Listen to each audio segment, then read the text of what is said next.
Can I help you? Take your hands off me.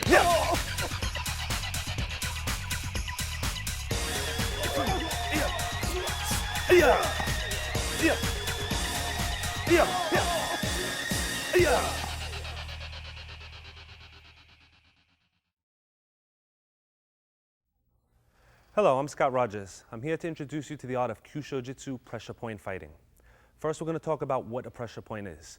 Pressure point is a place where a nerve comes to an end, where a nerve crisscrosses, and where a nerve branches off and forms the letter Y. Pressure points are holes or crevices in the body that allow one to enter pain directly into the nervous system. If we take, for example, the radial nerve, which travels up the index finger, across the arm, ends in the neck. The nerve is pretty long, but there's only several spots where one actually has openings to attack the nerve. When one attacks a pressure point, pain is transmitted directly to the nerve and travels in a much quicker route than if you struck it somewhere else. So basically, if I struck you on the arm, anywhere on the radial nerve, a signal would be sent, but usually it only goes about halfway up. When you strike it on a pressure point, the signal goes directly to the spinal cord and then it gets picked up by the brain there. What we do with these signals is we cause bodies to react to what we're doing. We may strike a point to cause a person's knee to bend or to cause them to turn in a specific direction. We also use the points in a cumulative manner. If you strike one point, you will get a good effect, but if you strike one point, say on the arm, and then go for a second point, the effect is doubled. In this manner, a smaller person can defend themselves against a larger individual using pressure points, where without the knowledge of pressure points, it would require much more power and precision.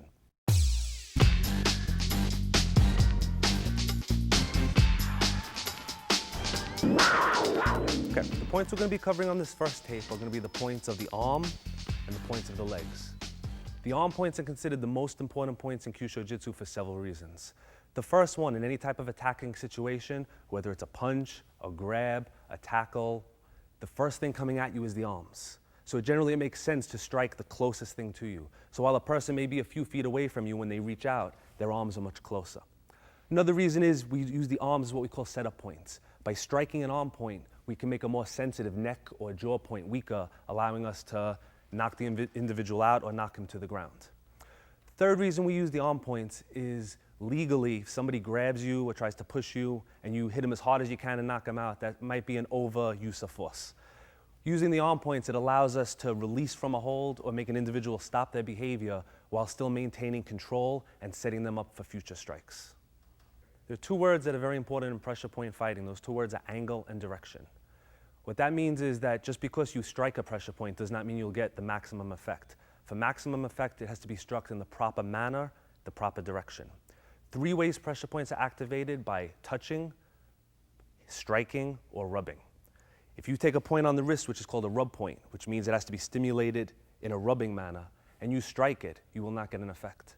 Conversely, if you take a point in the center, which is a hit point, and you rub it, you will not get an effect. So the two things to always be conscious of is, how am I striking these points, and what direction am I striking them in? Some points need to be struck from back to front, some up to down, some side to side. No pressure points in the human body are struck straight on. So if you were to throw a straight punch out, no matter how hard your punch was, you will not activate any pressure point to the maximum degree. Most of them go down, slightly up, a lot come back to front. That's why in traditional karate there are a lot of moves coming back towards yourself. That's to set up the points going in this direction, following up in the opposite direction.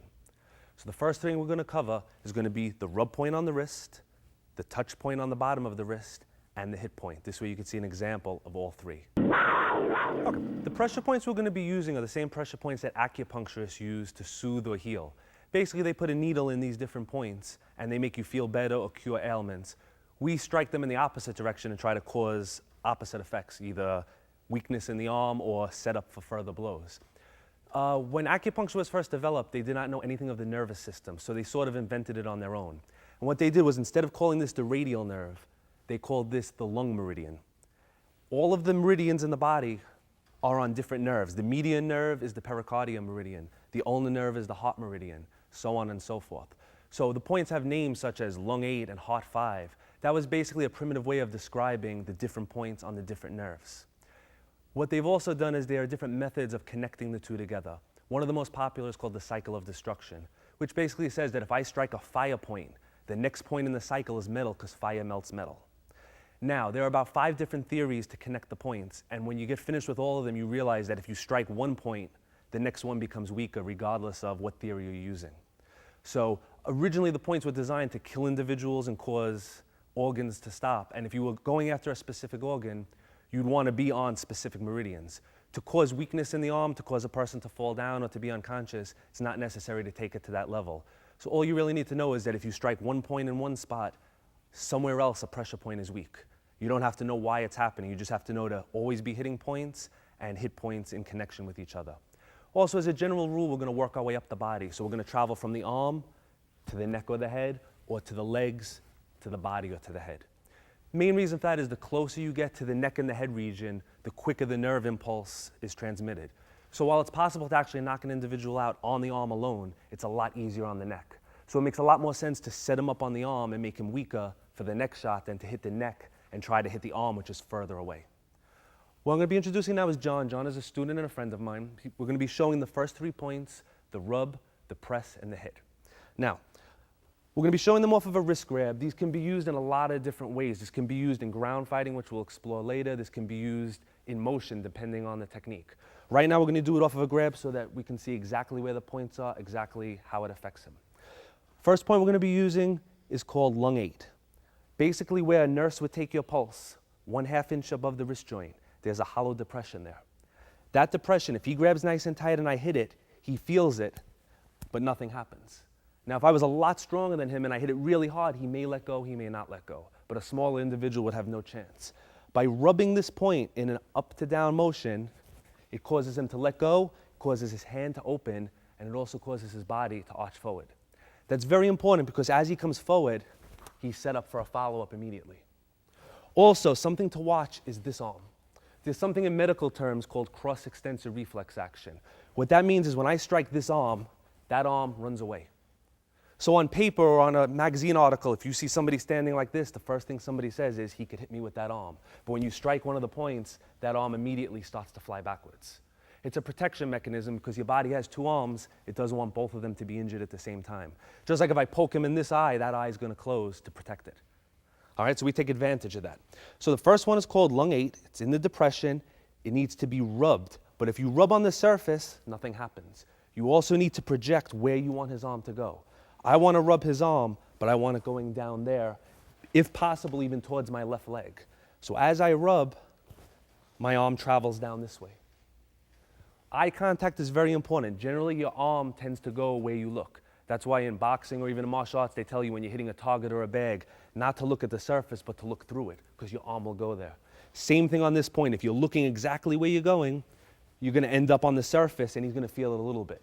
You want to make sure that his arm starts here, just open for a second, but it ends up all the way down there. So your focus point, instead of being here, is actually down here, and you bring him down this way. Now, the further up the arm we go, which we'll see later on, the more dramatic the body reaction is. If he was to grab a little higher and we hit him on one of these, his entire body moves.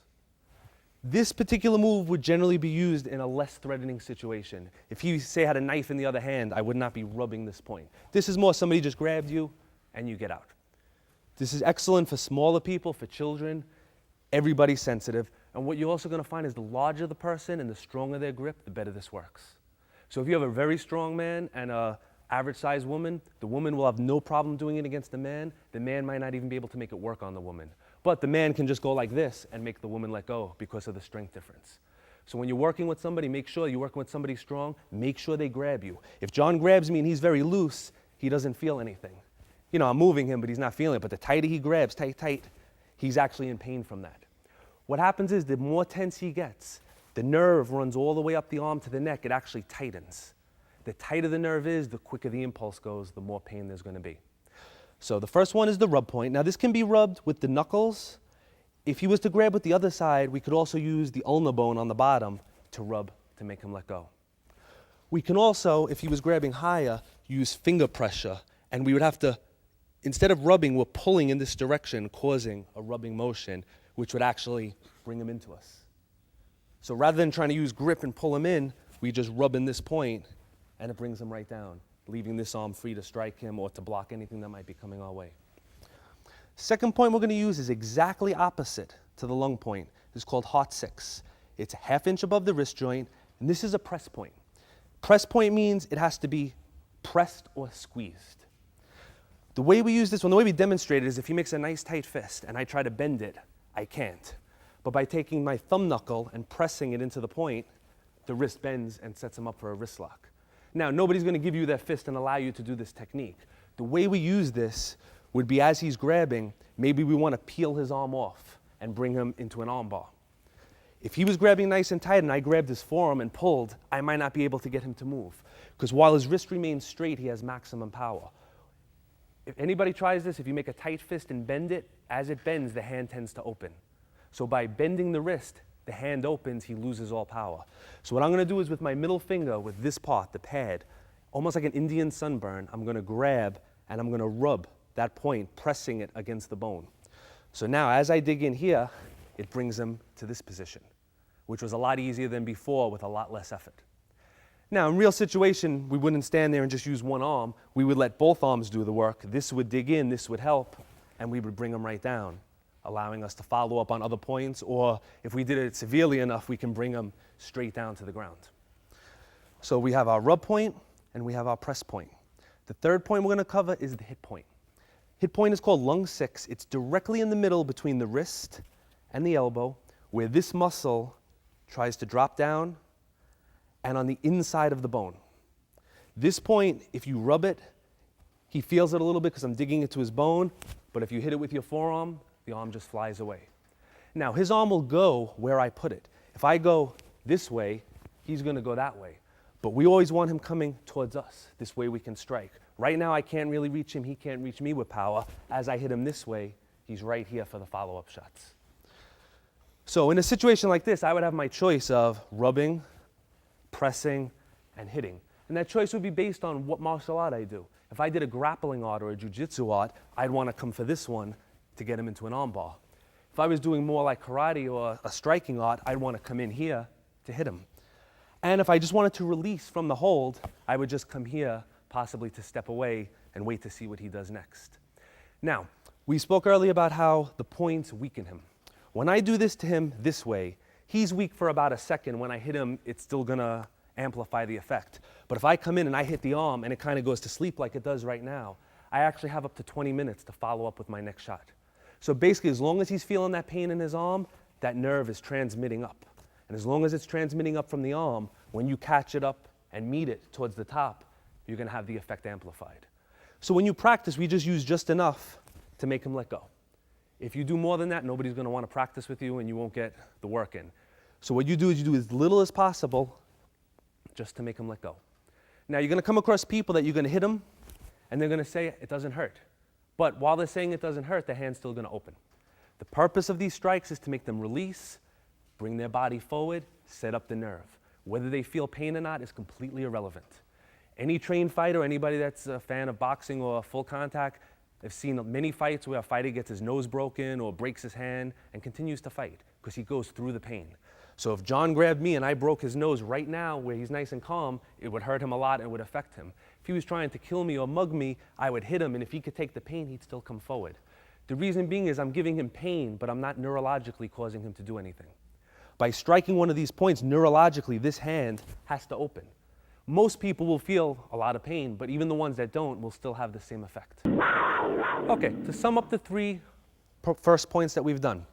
First one is lung 8, 1/2 inch above the wrist crease, and it's rubbed from top to bottom, so we're rubbing towards the hand. Second point is called heart 6. It's 1/2 inch above the wrist joint, but it's on the bottom of the arm. And that one is pressed either with finger pressure or with knuckle pressure, causing the wrist to buckle. And the third point is halfway between the elbow and the wrist on the inside of the bone. That's called lung 6, and this one is struck. Now, in the way that we struck it before, we used our forearm. The reason for that is our forearm is meaty and muscular. So when I strike his forearm, it's actually a cushion. In reality, we'd want to come in and strike with a knuckle, which would actually paralyze the arm. In practice, you have to be careful because this muscle comes to an end here, and if you strike at the insertion point, you could actually rip the muscle. So we don't really want to strike it with the knuckle in practice. If you can make him let go with the back of the arm, if you put a knuckle in there, you can be pretty sure that you're going to do double the damage.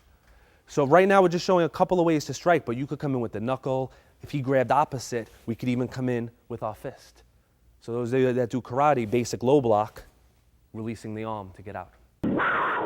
We covered the first 3 points of the arm. We covered the rub, we covered the pressing point, and we covered the hitting point. The next 2 points we're going to cover are the most useful on the arms for several reasons. One, they can be pressed and struck. And number 2, depending on his arm position, they can always be accessed. For example, if he grabs low, I can use the low point. But if he grabs very high, it's a little awkward to use this point. Same thing with the center point. If he grabs here or grabs my elbow or grabs low, we can use the center point. But if he grabs very high, it's too awkward to get to. The next 2 points, whether he grabs high or whether he grabs low, they can be struck. I like to call these the anti-grappling points because no matter how somebody grabs you, if you know these 2 points, you will get out every single time. First point we're going to cover now is called lung 5. Lung 5 is on the inside of the radial bone, at the crease of the elbow, a little bit below. This can be pressed to bring him down, or it can be struck to do the same thing. Generally, we use thumb pressure to demonstrate where the points are and so you could learn where they are. Real situation, you're not necessarily going to have time to squeeze. And some people have very tight muscles. They can resist the squeezing. They cannot resist the striking. Now, we're going to take this from an upper grab just to show some variety. As we strike into this point, what we're going to be watching is this leg. As this comes down, the weight is going to come on this leg. Now, that's significant for 2 reasons. If the weight is on this leg, he can't kick me with that leg. If his weight is leaning forward like this, he can't kick me with the other leg. With his body turned this way, he can't punch me with that hand. His legs also become weak for a follow-up shot. His head is exposed and unprotected. So we have a situation where he's in front of us, and now he's sideways, and we're actually almost behind him. So from here, we could choose to follow up with the next sensitive point in the line, or lock him in place, or bring him down to the ground. An example of bringing him to the ground would be instead of rolling him into our stomach, we're going to go down with this one, we're going to sidestep. So as we hit, we bring him down, allowing us to pin him, control him on other points. Okay? Now, the points on the top of the arm, meaning this rub one, this hit one, and the one we're covering right now, all need to be struck towards you, not towards your opponent. So we're not going to hit his arm this way. You'll get some effect, but if it's struck in this direction, this is what brings him in the position we want. Now, we could use either arm to do it. We could use the right coming down, or we could use the left coming down. Generally, the way he grabs, if his arm is a little bit bent, it may be a little awkward to get this arm in there, so we use the right. Now, when we're using this point can be used to bring him in towards us, or in a multiple opponent situation, if we had an opponent like the Bob dummy behind us, we can put him between yourself and the next individual. So we use this inside point and the outside point, which we're going to cover next, to control his direction. Right here, I have an opportunity to use my right hand or my left hand. If I come to this point and use the right hand, I can bring him to me just to strike him. Or like I said, if there's more than one person, I could control his direction, maybe to put him between me and the next person and worry about somebody else. If there was a person on this side, the next point we're going to cover, we're going to let go for a second. When he makes a fist at the top of this bulge, we have 2 points here called large intestine 10 and 11. When it's squeezed, it causes pain. It causes the knee to buckle the same way. It causes the hand to open. Now, the advantage of this point is this point puts us behind him. This point needs to be struck in towards the bone, close to the joint, and it turns him for us this way. So now, if we had an opponent this way, we would strike it and bring him that way. So both points serve similar functions. It's just a matter of which direction we're going to use and which hand we use. Generally, this point will be struck with the right hand to set him up with a technique such as a high block. And this point will be struck with the left to set up the back of his body going this way. Okay, the next point we're going to be using, we're going to be working up the arm as we've been going. So now we're going to pass the elbow joint. We're going to be using a point that's called heart 2. If he makes a muscle between the bicep and the tricep muscle, about 1.5 inches up, there's a little hole there. This needs to be pressed in and down simultaneously. So what we generally use is we push the thumb in, and then with the pad of the thumb, we press down, giving us this control over him. We use this to control his shoulder. So if he's grabbed, usually we do this off a double grab, but so that we can see the point, we're just going to release this one for now. We would reach under The elbow would lay in the palm, the thumb would go in, and we would pull him into us this way. So we're controlling the shoulder joint. If you continue lifting, you actually have a key lock or a shoulder lock on him. This point can also be struck with the knuckles this way or coming in this way, and it has the effect of numbing the arm the entire length from that point down. This point is called heart 3. So the thumb goes in, we squeeze. Now when we squeeze a point, you can see his body tensed up. That's his reaction. What he does next is up to me. If I move him this way, he goes this way. If I pull him in, he goes this way. If I bring him down, he comes down. So when you strike a point, the point injects the pain and the control, but your directioning, your control of your arm depends on where he's going to go. A point that we use in conjunction with this, we're going to show it on the other arm, is called large intestine 12. That point lies between his bicep and his forearm. You're going to find a little hollow pocket here. Again, it can be pressed with the thumb, or it can be grabbed with the fingers to pull. If you had a large hand, you can actually put the fingers here and the thumb in on this one, allowing you to get both points, causing more pain and more control. Because remember, more than one point causes more pain. So if possible, we always try to strike at least 2 or more. So when he grabs, we follow the same thing with the elbow. The elbow's in the center of the palm, and we let the fingers loop over. As the fingers loop over, when we pull, the fingertips dig into this point, bending his arm and pulling him into us. Now, if he grabs us with one arm, we always have to be aware of the fact that he can punch you with this arm. The danger is not here, the danger is here. So our eyes are focused on this, and whatever we do, we have to do it quick to prevent him from striking. When he grabs us with 2 arms, he cannot punch us any longer, and we don't need to move as fast. And rather than taking one arm and trying to overcome 2 arms, we can actually sneak under his line of sight and control this way. So as a general rule, if there are 2 arms on you, it's okay to use a grappling type motion with the points. If there's one arm on you, we want to strike it because it's quicker and we're defending against this arm at the same time. The 2 points we're going to cover are going to be on the back of his arm. The way we're going to get to that is we're going to turn his arm over. Everything we do involves pressure points, so we're going to actually use a point to allow us to bend his wrist and grab him back. The point we'll be using is the hot point that we did originally. We're going to let our knuckles dig into it, which bends his wrist, allowing us to grab him, bringing him in. Now, on the back of his arm, the 2 points, 1 inch above the point of the elbow, we have a rub point, and halfway between the elbow and the shoulder, right in the hole of the horseshoe of the tricep, is the hit point. The points are used interchangeably. We're going to start with the rub point. The rub point can be rubbed with the knuckles to bring him down easily, or a more preferred way so you don't slide off, just hold that there for a second, is to use this little knob of the ulnar bone. It's nice and hard. We lay it flat, and when we go like this, remember about projecting through, and we bring them right down. Okay? Now, for some reason, you do this one, and you don't get the reaction you're looking for. What do? We move right up to the next point, and again, using the back of the arm for practice, but using the fist or the knuckles in reality, and we bump the arm to put him down. Now, depending on the attack, in a wrist grab, I can rub. But if he was coming in with a punching attack, as the punch came in, I'd want to hit to put it down because I wouldn't have time to look for that rub point.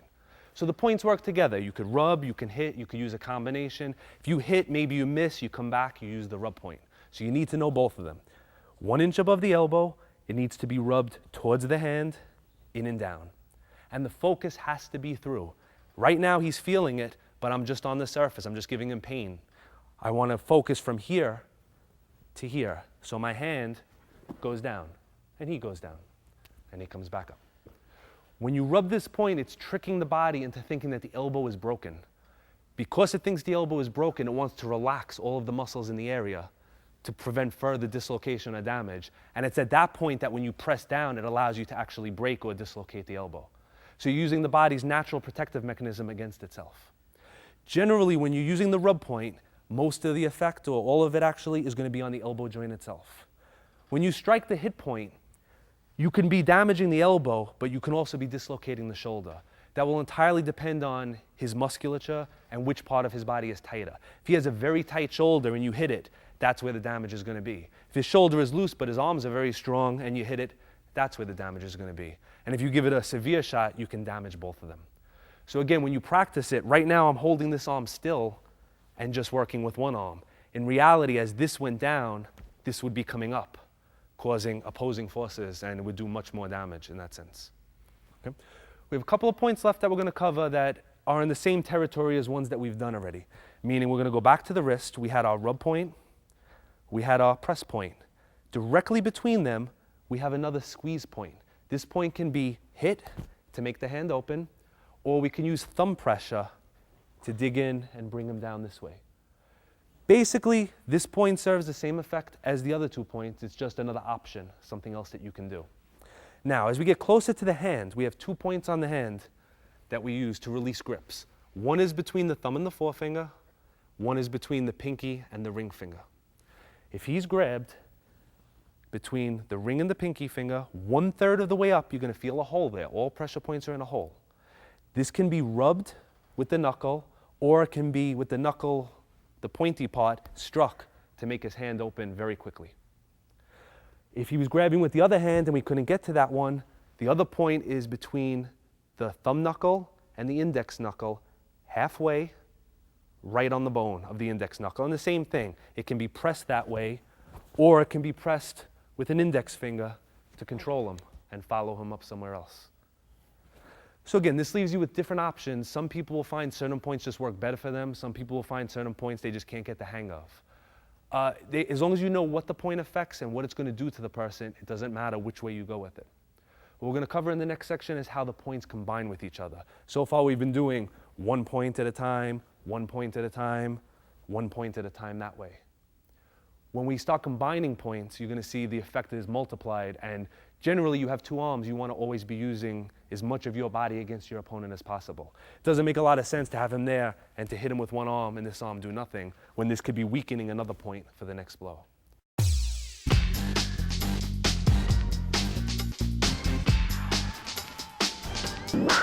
Okay, we're going to work on some combination of points and how they actually work together. For example, the point we just did, the one in the center of the arm, that's actually called pericardium 6. I don't think I named it before. When you press this point, his body starts to dip forward. But let's say this was the best effort I can get, and maybe this isn't enough. I want to add more pain. At the same time that I press this one, we're going to add this one and bring him down very easily. So now instead of using strength and using force, we're just adding more spots that we hit. The more spots that you hit, the less force that you need. When we grab him, we don't want to just grab with a regular grip. This will give us control, but we're not activating any pressure points right now. If we use what we call the eagle claw grip, we draw the fingers back, and this thumb knuckle automatically catches into this point, this way. And these 3 fingers, the index, the middle, and the ring finger, catch into this groove here, guaranteeing that you're going to get that lung point. So now grabbing this way is different, you can see, than doing this, because I'm curling. I let the fingers dig into the groove, this is here, and I squeeze. Now, right now I'm squeezing and I'm not controlling him. To control him, I arc the wrist and pull the pinky towards me, this way. Now, the reason for such an effect is I'm actually on 2 points instead of just being on 1. So now, anytime he grabs me, I automatically start my combinations with 2 points. If he decides to punch with the other arm, now I have 3 points, and I can follow up somewhere else. But if he doesn't, when I come to my next point, he's coming in. Whether it's the lung point or the heart point on the inside, we lock here and we squeeze here, and he comes in. Much easier with a lot less effort. Now, real situation again, we don't always squeeze. He grabs, maybe I'm going to strike the 2 points simultaneously, bringing him in, and for the follow-up. So if I want to speed things up, instead of squeezing, we just hit 2 spots. Or we hit 2 spots this way, and we bring them that way to follow up. The final point we're going to cover on the arms has one specific use, and it's called the lower forearm disarm point. Whether an opponent's holding a knife, a gun, or a stick, we want to use this point to make him release it, and there are a couple of reasons for that. If his knife is coming in, and we strike one of the other points, as it comes forward, the knife may end up actually falling on me. The point that we're going to use is opposite the upper hit point. So it's inside this bone on the bottom. Whether you're on the outside or whether you're on the inside, what you're going to pay attention to is the direction that the weapon falls, which is towards him. Now, there's another thing that this one does. When we strike the bottom of the arm, the wrist is going to bend and weaken. When the wrist bends, what did we learn from before? The hand opens. the hand opens when we're using a handgun, the trigger cannot be pulled. All right? This is a rubber gun, but if you had a real working model and you struck one of the upper points, he would release the gun, but before he released it, his finger would twitch and he would pull the trigger. So if I was here and I hit him, he would let go, but maybe he would shoot somebody that we wouldn't want to get shot. So the same thing we're going to apply by coming underneath. It just makes the wrist open, the gun drops. There's no chance of the trigger being pulled. So again, halfway between here and here, the muscle comes in, inside the bone. And striking area should be your radial bone, this bone on the top. So we're just going to do it slow, shooting up this way. If you're on the outside, you're coming slightly in because it's on the inside. If you're on the inside, you're going to turn it a little bit and come from underneath. And as you do it, the wrist is going to be forced forward, which makes sure that the weapon goes that way.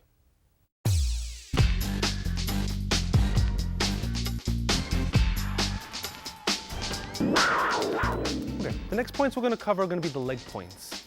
The leg point's main use is to either turn his body, to spin him around, or to drop a taller person down to your height. So if you were dealing with a very tall person, instead of reaching up, you come to a leg point, you bring them down a little bit lower. There's also a special relationship that exists between this arm and this leg. By locking any point on this arm, the opposite leg becomes very sensitive, which we'll show a little bit later. First two leg points we're going to cover are going to be in the same area of the leg, but different sides. If one has the leg bent 50% of the way between the hip and the knee, so we go halfway, and 50% of the way around, inside and outside, are the 2 points we're going to use. The inside point is called spleen 11. It's between the muscles on the inside. If you feel it on yourself, you'll feel a little hole there. And the outside point, if you stay at attention where your middle finger touches, is called gallbladder 31. Both points will cause a charley horse in the leg, cause the person to drop. Generally, the inside points can be used with the knee or with the ball of the foot or the heel. The outside point must be struck with the knee or the heel.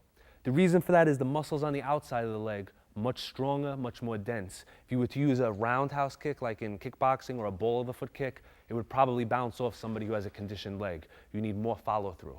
So a side kicking motion or a knee strike, perfect for the outside. For the inside, you can use the ball of the foot, the heel, or the knee. So we're going to start him in a front stance just so we can see where the point is. We have his knee here, we have his hip here. We're going to go 50% of the way in and move to the inside. And with one finger pressure, we're already getting his body to move. Okay, we're going to show the spleen 11 point, the inside of the thigh. As he grabs, one leg will be in the front of the other. If this leg is in the front, we're going to attack it this way. If the other leg was in the front, we would attack it that way. This way everybody can see we're going to use this leg, and as light as we possibly can, we're going to bump it, and you can see his body reaction. Any more power, he's going to drop to the ground. What you saw is he let go of the technique, and if I held on to his arm as I did it, I would retain control to follow up with another shot. Generally, the inside points are used when the person is in front of you, grasping you, where you're lined up.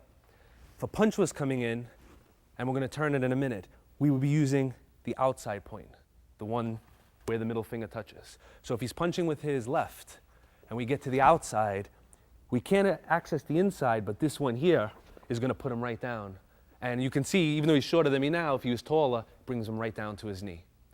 Another advantage of that point is for the next 10 minutes or so, he's going to be doing this, which means he's not going to be very effective as far as footwork and moving around. Okay, the next point we're going to be using is on the back of the calf. It's actually 3 points in one. The point names are called bladder 56, 57, 58. If you look at the way his calf is shaped, the 3 points are in a straight line, right at the bend of the knee, dead center, and right where the muscle comes down. The one that we do most of the work with is the one up here. With thumb pressure, we could actually just bring him down. Now, the way we use this point is in combination with the arm points. Very rarely in a self-defense situation are you going to find yourself behind. But if he was facing me and he grabbed and we brought him in close using one of the other points, now I'm behind him enough to put him down on that calf point. So generally when we attack the arm to turn him, either with the right or the left, his body shifts. When you do it harder, the weight comes on, you see the leg buckling, and that allows you to bring him down and follow up this way. The last point on the foot is one that's very important from rear attack. Somebody grabs you from behind this way, or they choke you from behind. One of the main defenses is to stomp. Most styles of karate or self-defense teach you to stomp, on the instep. The instep is one of the strongest bones in the body. I don't think it's even possible to break it. So really what you're doing is you're stomping on a very unsensitive surface. Where we aim our stomp is between his pinky and the next toe, just like the one on the hand. Where the foot makes a little turn, you can just press and control him there. So using just, turn a little bit this way, just very light toe pressure, we could pretty much control his body. When we use it, it would be stomping, and he would drop or at the very least let go of what you were doing. This point's also used with footwork. If a punch is coming in, a lot of times we'll step in and tread on the point to follow up with other shots. So if you do a form of martial arts that involves a cross stance or cross stepping, that's a good spot for you to put your foot there. Okay, when we practice again, we use, just like we use our thumb pressure, we use our toe pressure to find the point. Obviously outside he's going to be wearing shoes or boots on, and you're not going to be able to access it in that manner. But by using a stomping motion, whether he has shoes on or not, unless they're steel tipped, you're still going to get the same effect, whether he's grabbing you from behind or from the front. So real situation, stomp. For practice, you don't want to do that to your partner because he's not going to like you anymore. So you use your toe, or if you're going to use your heel, you place your heel on it and gradually add weight until you get that reaction and you release. Whenever you're working for pressure points, you're looking for a reaction. If I grab his arm and I do this, once I see that reaction, right, I'll do it one more time, I know I did it right. I don't always have to be throwing him to the ground or making his arm go numb. Later on when we cover the head and the body points, it's going to be similar. You'll strike a point and you'll see his eyes blink and he'll stumble a little bit. That means you're on the point. You don't necessarily have to knock everybody out when you practice, because people are not going to want to practice with you if you do that. What you do is you make sure you're on the point, you control. Real situation, you use full power. Excellent method to train on is one of the bob dummies, because you could hit it as much as you want. It's anatomically correct. You learn the proper angle and he won't get mad at you. All right? What we're going to combine now is the arm and the leg, like I explained before. When he grabs with this arm, when you lock either with the eagle claw, like we did before, or we grab one of the points, or we even hit a point, this leg becomes very sensitive. The main way we use to attack it is with our heel coming across. The reason for using the heel is it's harder than the other parts of the foot, and when you have shoes on, the toes tend to wiggle. So the heel is going to cut into the inside point. Now, when I strike this point, like we learned before, his body turns. If I kick that leg without using the arm, his body turns. All right, just keep your knees bent a little so I don't hurt them. When you do them together, his body turns and he tends to drop. So whether he was going to punch you, grab you, whatever he was going to do, he's not doing it anymore. And it's a very quick move. I'm not going to do it again with power, but as soon as he's here, you just shoot up and extend out. So now if you were very weak and had no power at all, you're using a weak point of his arm and a pressure point to turn him, a weak point of his leg and a pressure point to turn him, and you're doing it at the same time, which tends to shock his system. He can't be prepared. He may know this is coming, but when he feels this, he can't resist in two places at once. Also, if you notice, this arm is completely free, so as soon as you hit, this is here to finish him right away. So before he finishes moving, your technique should be done. He should be on the ground. The last point that we didn't cover, all right, we're going to roll his pant up again. Between his ankle bone and where his calf muscle comes to an end, halfway between these 2 points, behind the shin bone, you press it and he feels it, but this is not how we use it. We generally use it with a scooping motion. And this is one that's much more effective with shoes on. He grabs, let's just use one so they can see it, whichever foot's in front, you're going to scoop. And it makes his leg do that, which very nicely, we'll do it slow, once he moves it, very nicely sets him up for the other side and brings him down to size again. This can also be used in a situation if you brought him down and you've stepped in, and you could actually use the heel to kick it out that way to bring him down. Again, when you're using the shoe, the hard edge of the shoe is your striking point. When you're not using the shoe, you want to use the heel area and just let it kick in. It's very little quicker than if his leg is here and you move that way. It's a very fast move. So he's grabbing, he's looking at you, you're watching this arm, you come here, he thinks about that, you go somewhere else. Generally in a fight, person's going to be looking at your eyes, looking at your shoulders, looking at your arms. If you try to throw a nice high kick, it's going to look good, but he's going to see your whole body react. When you throw one of these kicks, your upper body doesn't move at all. So if he's looking at you, he's not going to see it, he's just going to feel it, and you're going to follow up there. So when his mind shifts down there, number one, you're weakening his system, you're weakening the other points, but number two, you're shifting his focus to his legs, and then you're going to come back up.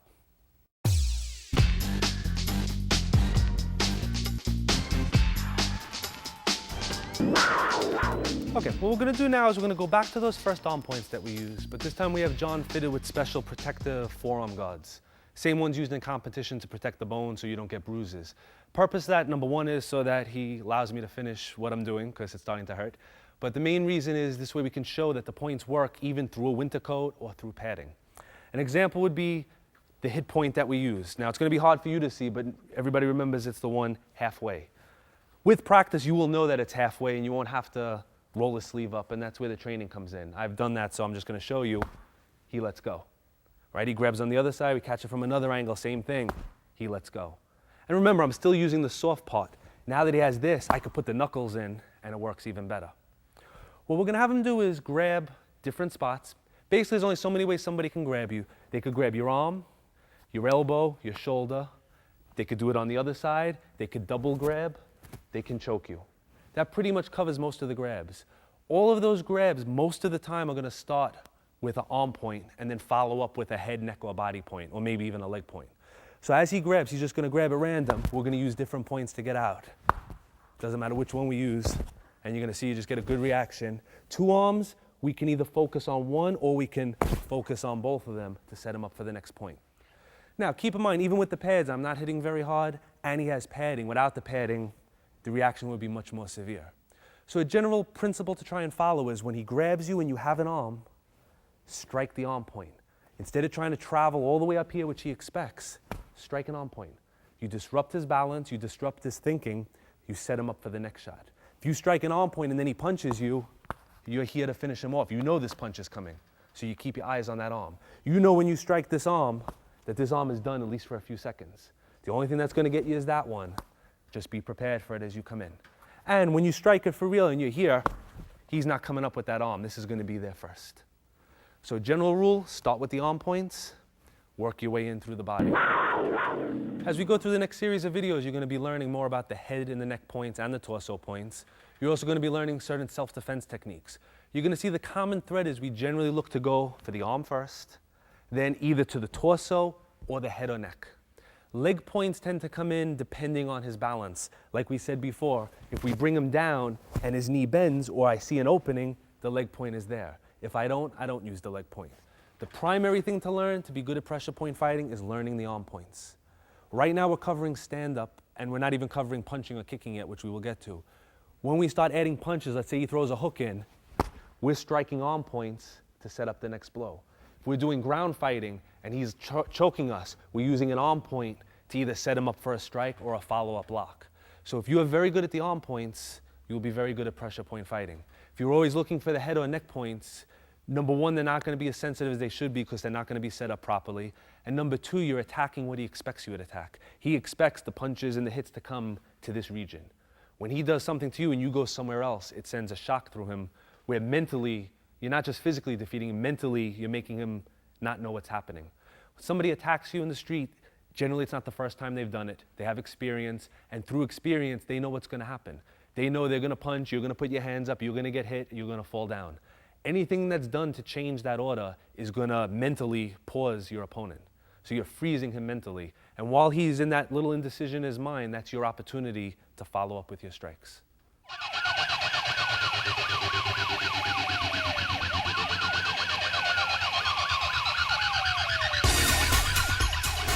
We're going to be demonstrating one of our instant knockout shots. Where we're going to be targeting is the stomach 9 point in the side of the neck.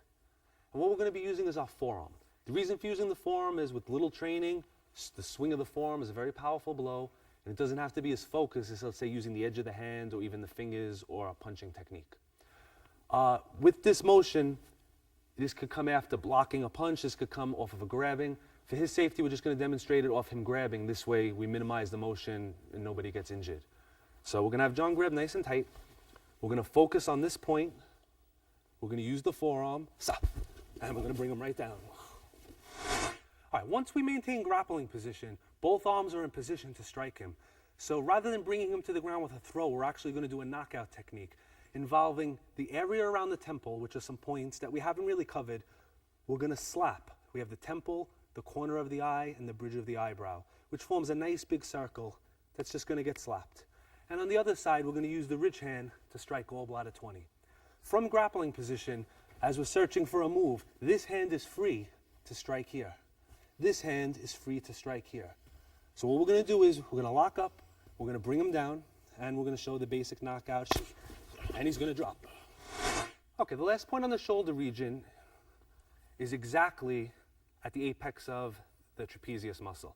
So basically we divide his neck and his shoulder in half this way, and we divide it in half this way. And this is where we're going. And we could actually press it and get some effect.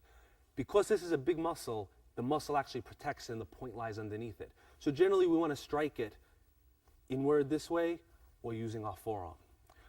If he was coming forward like to shoot to do the takedown, we would actually use our forearms on this point to stop him.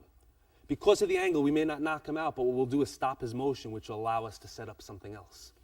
What we're going to do is just show this point the effect of it. We're going to have him throw a punch, we're going to block it, and we're just going to put some downward pressure. And the thing to watch for is his legs. Watch where his legs go. So as he comes in, we come down, and we drop him down. Okay, as previously explained, the more pressure points you hit, the more damage that you do. So if he were to grab me in a real situation, I would be using one of the arm points, one of the body points, or one of the leg points before I came to the jaw point. What that would do is it would make it actually weaker. But what I want to actually just show you is how, with no setup at all, this one point becomes very sensitive. So as he grabs, we're just going to come from this position. I'm going to go slow so I don't injure him. We're going to come up in the up and out direction. I'm going to have him bite down real tight so he doesn't hurt his teeth. All right, so I'm going to look straight. He's grabbing. We're not going to use a setup. We're going to come in, and it's going to bring him down. We sit him up. We have a special revival that we use to wake him back up a little. All right.